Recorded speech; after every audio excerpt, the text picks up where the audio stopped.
మహిమ కలుగును గాక. అందరికీ వందనాలు. ఈరోజు దేవుని వాగ్దానం యోబు గ్రంథం 33వ అధ్యాయం 28వ వచనం. యోబు గ్రంథం 33వ అధ్యాయం 28వ వచనం చదువుకుందాం. కూపంలో దిగిపోకుండా నా ప్రాణమును ఆయన విమోచించి ఉన్నాడు. నా జీవం వెలుగును చూచున్నది. దేవుని నామానికి మహిమ కలుగును గాక. దేవాది దేవుడు సెలవిస్తున్నాడు. కూపంలో అంటే అగాధంలో, శ్రమలో, శత్రువులలో, ఇంకా ఘోరమైన వేదన రోదనలో, ఎన్నో అపాయాలలో మునిగిపోకుండా దేవుడు మన ప్రాణమును విమోచించి ఉన్నాడు. దేవుడు విమోచించకపోతే మన ప్రాణం మనకు ఉండదనమాట. మనం దక్కించుకోలేం. కానీ దేవాది దేవుడు విమోచించే గొప్ప శక్తి గలవాడు. ఆయన మనల్ని ప్రేమించి మన ప్రాణంను విమోచించాడు.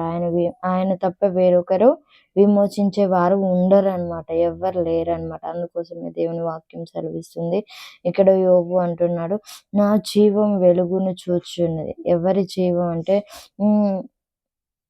యోబు యొక్క శరీరం అంతా కుళ్ళిపోయి, ఇంకా ఆయన ఎముకలు ఎంతో రోగముతో సర్వము కోల్పోయి ఉండగా ఆయన జీవం మాత్రం సజీవంగా ఉంది. అందుకే లోపల ఆత్మ శక్తి కలిగి ఉండాలి. మనం చనిపోయినప్పుడు యేసయ్య మరలా మన కోసం వచ్చినప్పుడు మన శరీరం కుళ్ళిపోయినా కూడా దేవుని ఆత్మ అనేది శక్తి కలిగి లేసిద్ది అనమాట.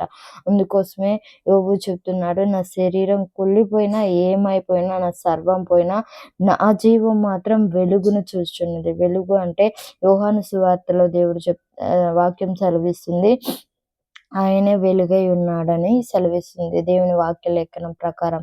కనుక దేవుని వెలుగు అంటే దేవుణ్ణి చూస్తున్న నా జీవం అంటే యోబు ఎంత భక్తిపరుడో, ఎంత దేవునిపై అనుకున్నాడో, ఎంత ప్రేమ కలిగి ఉన్నాడో మనకు అర్థమవుతుంది. ఎన్ని శ్రమలు, సర్వం, పిల్లల్ని సమస్తం కోల్పోయి ఎంతో పుండులతో, ఎంతో రోదనతో, శరీరం అంతా బాధతో ఉన్నా కూడా తన లోపల ఉన్న ఆత్మ మాత్రం వెలుగును చూస్తున్నది అన్నమాట.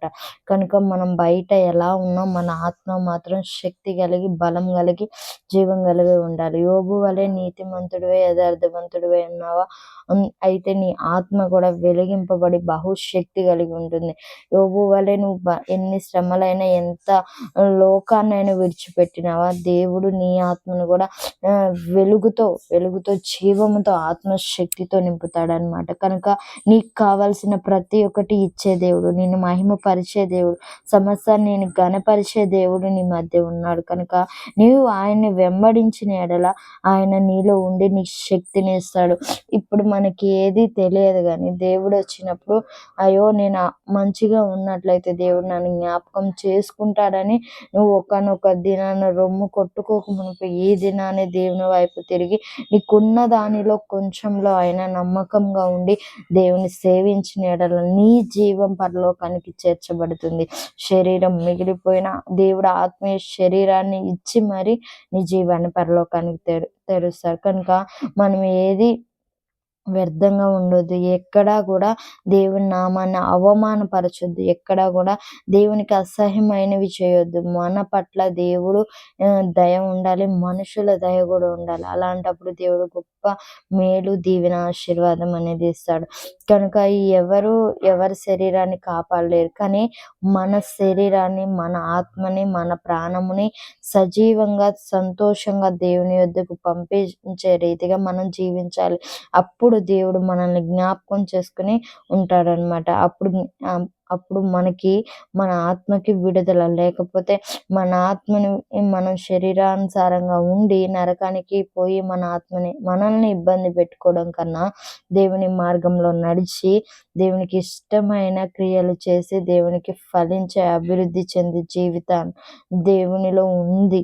కనుక దేవుని మార్గంలో మనం నడవాలన్నమాట. అందుకే దేవాది దేవుడు సెలవిస్తున్నాడు, దేవా నేను కోపంలో ఉండగా నీవు నన్ను విమోచించావు. దేవుడు ఎన్నడూ చేయవిడువడు.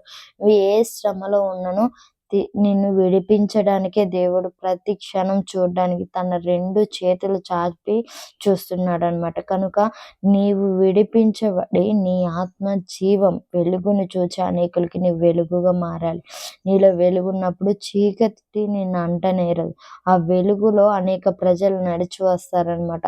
కనుక మన మార్గాలు మన కోసం దేవుని కోసం ఉపయోగించిన యెడల, దేవుని మార్గంలో నడిచిన యెడల మనకి గొప్ప దీవెన, ఆశీర్వాదం, మేలనేది కలుగుతుంది. దేవుడు ఈ వాగ్దానం దీవించునుగాక.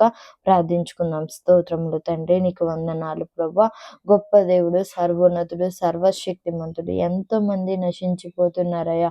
అవునయ్యా, కానీ ఏ మాత్రం మాకు అయ్యా ఏ మంచి లేని మమ్మల్ని ప్రేమించి తండ్రి యేసు నామములో ప్రభా మంచిగా సజీవంగా సురక్షితంగా ఉంచినందుకు వందనాలు ప్రభా. నశించిపోతున్న వారిని రక్షించండి. యోబు సర్వం కోల్పోయిన తన ఆత్మ మాత్రం ఎక్కడ క్షీణించలేదయ్యా. ధైర్యం కలిగి జీవం కలిగి నిన్ను చూశాడయ్యా. అటువంటి అయా ఆత్మను మాకు దయచేయండి అయ్యా. మేము ఏ స్థితిలో ఉన్నానో మా ఆత్మ ఎప్పుడు నిన్ను సేవించాలయ్యా. మా ఆత్మతో నిన్ను చూడాలయ్యా. మా జీవం నీకు అయా ఉదయించాల. అట్టి ప్రజలకు ఉదయించే అయా శక్తిని మాకు దయచేయండి అయా. ఆత్మశక్తి, ఆత్మ బలాన్ని దయచేయి. నువ్వు వచ్చినప్పుడు మేము సజీవంగా ఆత్మ శరీరంతో మేము అయా నీ యొద్దకు వచ్చుటకు సహాయం దయచేయి.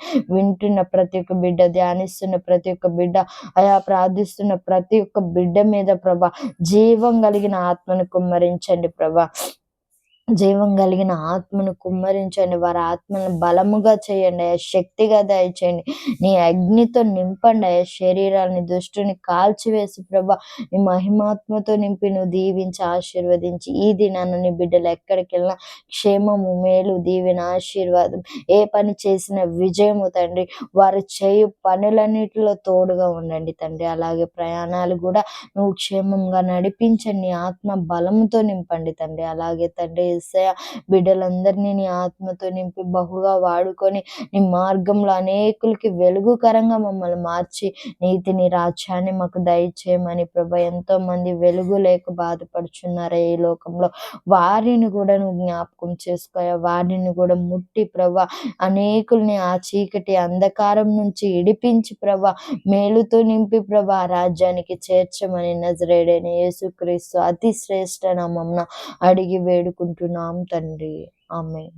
Praise Lord. అందరికీ వందనాలు. Praise lord.